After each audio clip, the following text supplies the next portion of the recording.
নির্বাচনের জন্য যে পরিবেশ দরকার সেটা এখনো নাই। এই জন্যই তো আমরা লেভেল প্লেইং ফিল্ড চাচ্ছি। আমরা মনে করছি যে দেশের আগে যেমন অবস্থা ছিল এখন সে থেকে ভিন্ন কোনো অবস্থা নেই। অতএব বিগত দিনে নির্বাচনগুলো যেমন হয়েছে, সামনে লেভেল প্লেইং ফিল্ড ছাড়া এবং আমাদের যে দাবিগুলো আছে এই দাবিগুলো বাস্তবায়ন ছাড়া যদি নির্বাচন হয় তাহলে ঠিক আগের মতো নির্বাচন হবে। এমন যেন তেন নির্বাচন, প্রহসনের নির্বাচন বা কালো টাকা শক্তি যে নির্বাচন প্রভাবিত করবে এমন নির্বাচন তো আমরা চাই না। আমরা চাই জুলাই অভ্যুত্থান যে কারণে হয়েছে রাজনীতিতে গুণগত পরিবর্তন হোক এবং একটা সুষ্ঠু, গ্রহণযোগ্য, ক্রেডিবল একটা নির্বাচন হোক। না, পিআরের বিষয় নিয়ে আপনারা দেখেছেন কয়েকটা সংস্থা জনমত জরিপ করেছে। এখানে তো একটা জরিপে আমরা দেখেছি 71% মানুষ পিআর চায়। আরেকটা জরিপ তারপরে আবার হয়েছে, সেখানে বলেছে যে 55 বা 56% মানুষ পিআর চায় না। তাহলে এই জরিপে কিন্তু আমরা দেখতে পাচ্ছি যে প্রায় 45% মানুষ পিআর চায়। দুইটা জরিপ যদি আপনারা দেখেন তাহলে আমরা মনে করতে পারি যে প্রায় 50%-এর বেশি মানুষ পিআর চায়, আর অধিকাংশ রাজনৈতিক দল চায়। অতএব মানুষ পিআর বুঝে না, বিষয়টা এমন না। আর পিআর তো কোনো যন্ত্রের, মেশিনের নাম না ইভিএম এর মতো। পিআর একটা পদ্ধতি, নির্বাচন মানে প্রপোর্শনাল রিপ্রেজেন্টেশন, সংখ্যানুপাতিক পদ্ধতি। ভোট তো মানুষ যেভাবে দিচ্ছে ব্যালটে প্রতীকে সেভাবেই দিবি।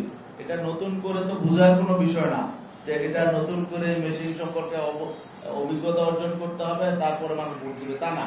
ভোট মানুষ আগে যেভাবে দিত ব্যালটে প্রতীকে সেভাবেই দিবে, কিন্তু সেই ভোট যেটা কাউন্ট হবে সেটা রেশিওতে পার্লামেন্টে দলগুলো প্রতিনিধি পাঠাবে। এই তো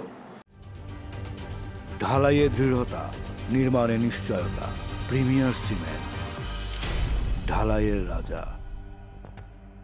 15 সেপ্টেম্বর যেমন আমরা 7টা দল অভিন্ন কর্মসূচিতে মাঠে নেমেছিলাম, এবারও আমরা দ্বিতীয় ধাপেও আমরা 7টা দল কর্মসূচিতে মাঠে নামছি। এর বাইরেও অনেকে আমাদের এই কর্মসূচিকে সমর্থন করছে। এখানে জাতিসংঘ হলো একটা রাষ্ট্রীয় সফর। সরকার 3টা রাজনৈতিক দলের 6 জন প্রতিনিধিকে নিল, এটা কোন বিবেচনায়? এখানে তো শুধু 3টা রাজনৈতিক দল নির্বাচন করবে না, অন্যান্য রাজনৈতিক দল নির্বাচন করবে।